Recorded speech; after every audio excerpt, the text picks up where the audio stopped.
धरा धराया किसी को नहीं मिल जाता, मेहनत करनी पड़ती है। जीवन में सब कुछ अच्छा पाने के लिए संघर्ष खुद को ही करना पड़ता है। तो आप ही खुद के जीवन के रक्षक हो, कोई और आपके जीवन की रक्षा नहीं कर सकता है।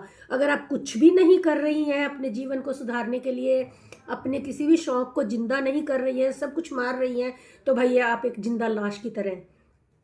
कुछ भी नया करेंगी तो लोग आपके ऊपर हंसेंगे, आपको रोकने की कोशिश करेंगे, आपकी चीज़ों का मजाक उड़ाया जाएगा।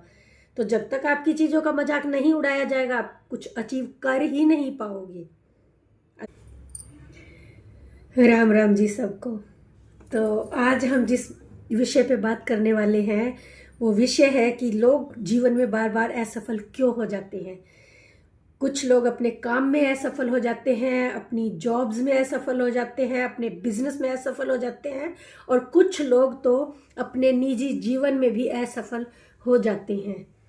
मतलब अपनी फैमिली लाइफ भी उनकी डिस्टर्ब हो जाती है, या बिखर जाती है, या टूट जाती है। तो मेरा ये मानना है कि जब तक आप अपने लिए लक्ष्य तय नहीं करेंगे, जीवन के कुछ लक्ष्य तय नहीं करेंगे, तब तक आप जीवन में कुछ भी नहीं पा सकते। और जीवन में लक्ष्य तय करने का मतलब होता है कि छोटे छोटे लक्ष्य का मतलब लक्ष्य नहीं होता, फिर आप जीवन में कभी कुछ बड़ा नहीं पा सकेंगे। तो जब भी अपने लिए लक्ष्य तय करें तो बहुत बड़े लक्ष्य तय करें, और उसके लिए मेहनत भी बहुत ज़्यादा करनी पड़ती है। तो ऐसे ही छोटे छोटे अगर लक्ष्य बनाएंगे तो उससे अच्छा तो आप कुछ भी ना बनाएं। आप सोचें ही मत, जीवन में कुछ बड़ा अचीव करने का, बड़ा प्राप्त करने का सोच भी नहीं सकते अगर आप छोटे छोटे स्टेप ले रहे हो तो। और अगर आपने जीवन में कुछ लक्ष्य बनाया है और उसके पीछे आप पूरी मेहनत के साथ लग गए हो, पूरी शिद्दत के साथ लग गए हो, तो एक ना एक दिन सफलता जरूर मिलेगी। अब होता क्या है, हम तो भाई क्योंकि हाउस वाइफ पे ही बात करेंगे, क्योंकि मैं एक महिला हूं, तो महिलाओं के उत्थान के बारे में ही बात करूंगी ज़्यादा से ज़्यादा। तो भाई मोस्टली होता क्या है, महिलाएं जब शादी करके किसी घर में जाती हैं तो उनका माहौल अलग होता है, अपने परिवार के माहौल से उनके परिवार का माहौल अलग होता है। जल्दी से वो ढल नहीं पाती हैं, उनकी परिस्थितियां देख के धीरे धीरे वो घबराना शुरू कर देती हैं और उन परिस्थितियों से विचलित हो जाती हैं। एक समय के बाद क्या होता है, पति पत्नी में तकरार रहना शुरू हो जाता है, छोटी छोटी बातों पे विवाद शुरू हो जाता है। पत्नी जो होती है वो खुद को अकेला फील करने लगती है और एक सैड जोन में चली जाती है। उससे नुकसान किसका होगा? पूरे परिवार का। जब घर की महिला गृहिणी ही डिस्टर्ब हो जाएगी तो बच्चे भी, परिवार भी पूरा अस्त व्यस्त हो जाएगा। अब दोष अगर पति को देंगे बार बार कि भाई इनकी हरकतों की वजह से वो डिस्टर्ब हो रही है, इनकी, तो भाई जीवन में जो लोग बाहर निकलते हैं, सरवाइव करते हैं, वो भी पता नहीं किस किस परिस्थितियों से जूझते हैं।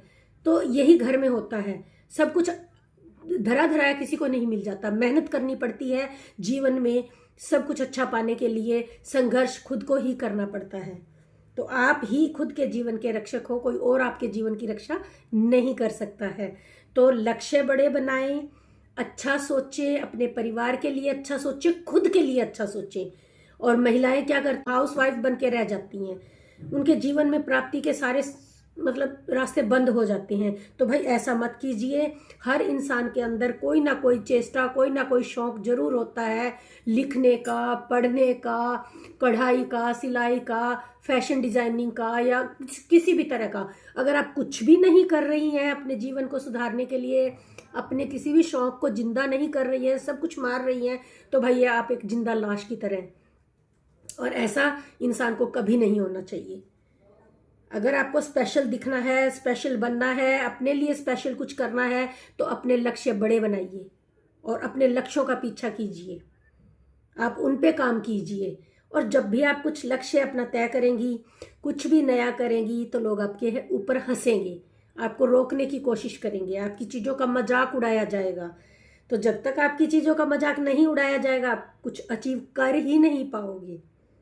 अगर आपकी किसी चीज़ का मजाक उड़ाया जा रहा है, आपको गलत साबित किया जा रहा है, इसका मतलब उनको पता चल चुका है कि आप किसी ना किसी बड़े लक्ष्य की तरफ निकल चुके हो।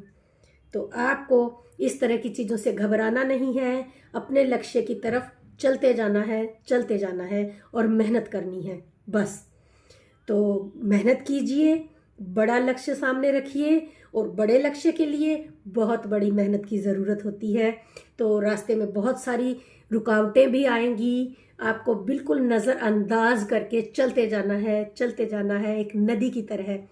और नदी चलती जाती है, ना पत्थरों की रुकावटों की परवाह करती है, ना किसी भी तरह की हर्डल की कोई परवाह नहीं करती। वो अपने लिए रास्ता बनाती चली जाती है और एक दिन समंदर में मिल जाती है। तो आपको भी अपने लिए एक समंदर जैसा बन जाना है, एक समुंदर की तरह विशाल अपना अस्तित्व बनाना है। तो आपको वो बनाने के लिए बहुत सारी हर्डल्स पार करनी होंगी, बहुत सारी रुकावटें पार करनी होंगी, बहुत सारी आलोचनाओं का सामना करना होगा।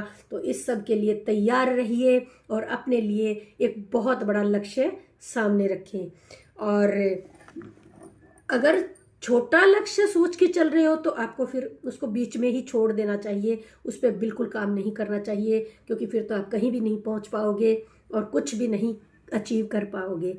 तो बड़ा लक्ष्य खुद के लिए तय कीजिए, क्योंकि वही 24 घंटे हर उस सफल इंसान के पास भी होते हैं जो ऊंचाइयों पर होता है, और वही 24 घंटे उस असफल इंसान के पास भी होते हैं जो हर समय दुखड़े रोता रहता है और अपनी मजबूरियों की दुहाई देते रहते हैं। वो औरत हो या इन आदमी हो, सब पे लागू होता है।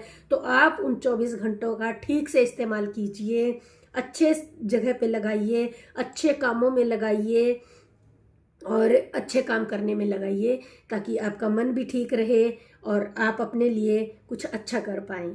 तो मेरा यही कहना है, लक्ष्य बड़े बनाएं तो मेहनत भी बहुत सारी कीजिए, तो एक ना एक दिन सफलता ज़रूर मिलेगी। राम राम।